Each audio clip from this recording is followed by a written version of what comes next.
nos lo preguntan los de fuera. ¿Para qué te sirve ir a misa? ¿Para qué te sirve tu fe? Y en este momento, pues, es posible que nos preguntemos o nos pregunten, ¿es que acaso tu fe va a impedir que enfermes? ¿Es que aquel que murió no tenía fe? ¿Es que ese familiar que está entre la vida y la muerte se va a salvar porque tú reces? Bueno, creo que hay que aclarar las cosas y hay que aclarar desde el primer momento, y ahora es el momento oportuno. La fe, en primer lugar, no está reñida en absoluto con la razón, en absoluto. La fe y la razón, para un católico, van unidas. Es decir, el que yo tenga fe, el que yo suplique a Dios ayuda para mí, para los míos, en este momento de la epidemia, por ejemplo, no significa que yo no tenga que ir al médico.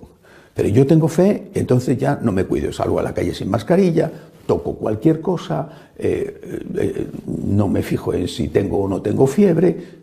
Jamás la Iglesia, nunca en su historia, la Iglesia ha dicho que tener fe implique cruzar un semáforo con los ojos cerrados sin saber si está verde o está rojo.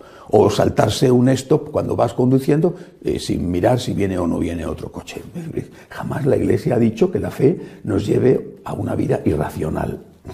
Dios nos ha dado los ojos para ver, nos ha dado la inteligencia para pensar. Por lo tanto, razón y fe no están reñidas.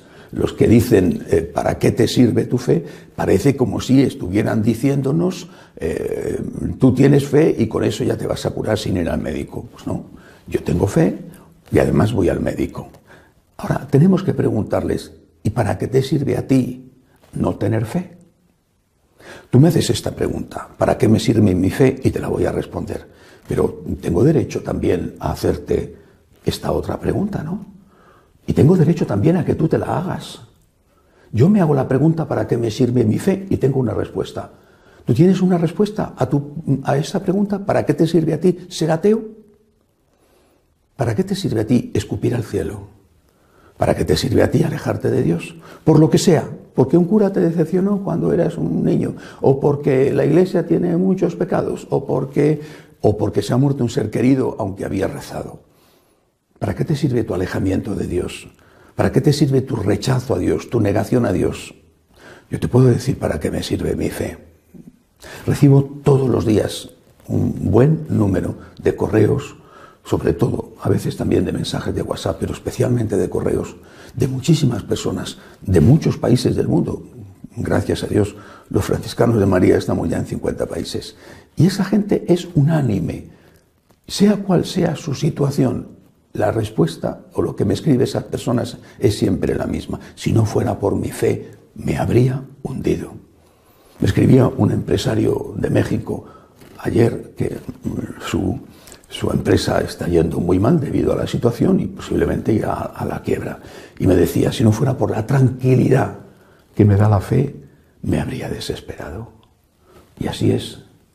Me escribía una mujer que está trabajando en una residencia de ancianos y que con poquísimos medios, porque los han abandonado las autoridades, se enfrenta a la muerte de esas personas queridas, porque se había encariñado con ellas, aunque no fueran de su familia, esos ancianos que cuidaba, y que si no fuera por la fe se habría desesperado. Es decir, nosotros sabemos para lo que sirve la fe. ¿Nos evita contagiarnos? ¿Nos sirve la fe para encontrar un trabajo? ¿O nos sirve la fe para que una persona concreta se enamore de nosotros porque nosotros estamos enamorados de ella? ¿Nos sirve la fe para que se resuelvan los problemas de la vida? Sí y no, o no y sí. Yo tengo fe y puedo morir del virus. Conozco muchas personas de mucha fe que han enfermado y han muerto. Pero yo tengo fe y no me hundo ante el virus, no me desespero. Y cuando muere alguien, mi dolor es enorme, pero no es desesperación. Lucho, me levanto, trabajo, me esfuerzo y venzo. Para eso me sirve la fe. ¿Para qué te sirve a ti? ¿Tu ateísmo? ¿Para qué te sirve a ti? Estás solo y yo no estoy solo. Tú estás solo, contigo, no tienes a nadie. Puede ser que estés rodeado de personas que te quieren, pero en lo íntimo tú estás solo.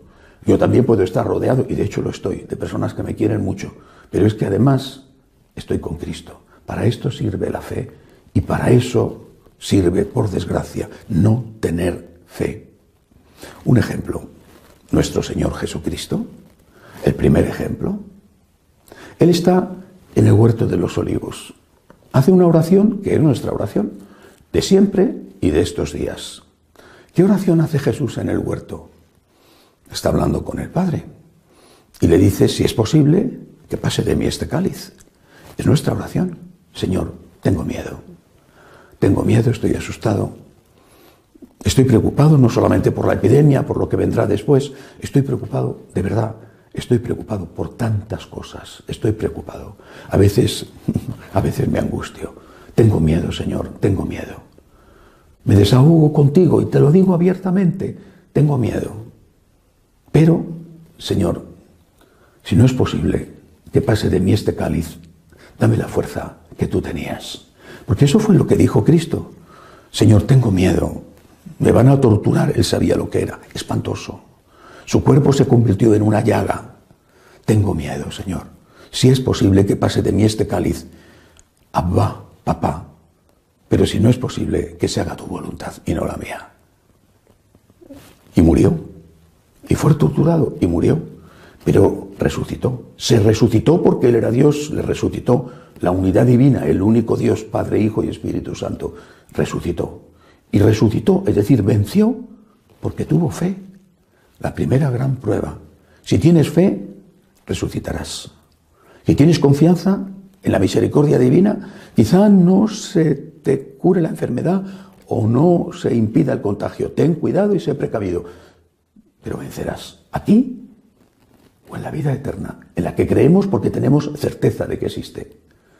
Otro ejemplo, hablando de Santa Faustina, vuelvo a repetir los datos elementales para que pongamos en su contexto aquella maravillosa aparición de Cristo. En el año 38 muere Santa Faustina. En ese mismo año, en ese mismo mes de octubre, en esos mismos días en que muere Santa Faustina, del 1 al 10 de octubre del año 38 de Santa Faustina, si no recuerdo mal, muere el 5 de octubre, el día siguiente después de la fiesta de San Francisco. En esos mismos días, Hitler estaba conquistando los Sudetes, anexionándose los Sudetes, que era la parte minera, la parte industrial de Checoslovaquia. Y necesitaba esas minas sobre todo de hierro, para poder tener su artillería preparada para lo que iba a venir después. Menos de un año más tarde, 1 de septiembre, empieza la Segunda Guerra Mundial. Polonia queda arrasada, dividida en dos, se la reparten, y muchos lo olvidan, se la reparten Stalin y Hitler. Es decir, se reparten Polonia, los comunistas y los nazis. Se reparten Polonia, la destruyen, la arrasan, matan a miles y miles de personas, a todo el ejército polaco, por ejemplo, fusilándolos.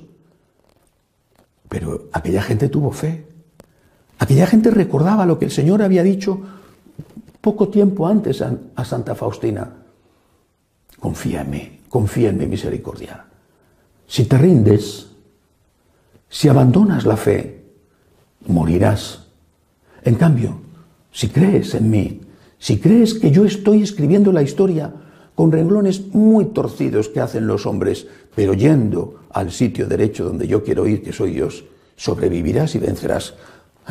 Año 39 empieza la Guerra Mundial, año 89 cae el muro de Berlín, 50 años, gracias sobre todo a los polacos. Si se hubieran rendido, si hubieran dejado la fe, ¿se habría producido lo del año 89? Seguro, absolutamente seguro de que no. Yo creo que esta es la gran lección que nosotros tenemos que sacar de estos días. Tenemos que sacar la lección de que si sobrevivimos, solo será posible porque hemos tenido fe. Y si no tenemos fe, no sobreviviremos. Por eso digámosle hoy al Señor de la Misericordia, confío en ti. Y más todavía, el mensaje de hoy, el Evangelio de hoy, es a propósito para esta época. Empieza diciendo, al anochecer de aquel día, el primero de la semana, estaban los discípulos en una casa con las puertas cerradas por miedo a los judíos. Nosotros podemos leer esto, estaban los discípulos en una casa con las puertas cerradas por miedo al virus. todos dentro de casa. Pero podemos estar dentro de casa desesperados, rabiando, sin poder salir, preocupados por el contagio, por el trabajo, por lo que nos puede pasar mañana, enfrentados unos con otros, saltando a la más pequeña cosa, porque saltan chispas en una convivencia tan intensa y tan prolongada. O podemos estar dentro de casa con el Señor presente en medio nuestro. Dice el Evangelio, entró Jesús, se puso en medio de ellos. El Señor en medio de los discípulos, la unidad entre los discípulos y el Señor en medio de los discípulos les dice, paz a vosotros. Y este es el testimonio, este es. Es decir, cuando Santo Tomás en la segunda aparición ve que efectivamente Jesús ha resucitado y puede meter los dedos en las llagas de su mano y sus costados, en ese momento Santo Tomás dice, Señor mío y Dios mío. Bueno, pues eso es lo que nosotros tenemos que hacer. Ser el testimonio de Cristo resucitado y decir al que no tiene fe, tú ves mis llagas, las ves, también yo he estado o estoy enfermo, también yo he perdido a un ser querido, también yo tengo mucho miedo, porque no sé qué va a ser de mí, de mi trabajo, de mi familia, o también yo ya he perdido mi trabajo, también yo tengo mis heridas. Pero mira, aquí las tienes, las conoces, son iguales que las tuyas. Algo mayor, algo menor, son iguales que las tuyas. Pero mira, tengo paz, no me hundo, estoy luchando, me abandono en Dios, confío en Dios y esto me sostiene. Te puedo decir, por lo tanto, ¿para qué sirve mi fe? Dime tú a mí, ¿para qué sirve tu ateísmo? Sé un creyente, porque eso es lo que te salvará en este momento. ¿No me salvará? No lo sé, porque los milagros sí que existen. Pero imagínate que el Señor no haga el milagro de salvarme del virus o salvarme de la quiebra económica, pero me salvará de la desesperación. Es decir, la fe me da la paz, me da la confianza, me da la fuerza que nunca nadie me podrá arrebatar. Y este tiene que ser nuestro testimonio. El testimonio de decir a los demás, sufro como tú, pero no me desespero como tú. Esto es lo que el Señor me regala, esto es lo que produce en mí la fe en la divina misericordia. Que así sea.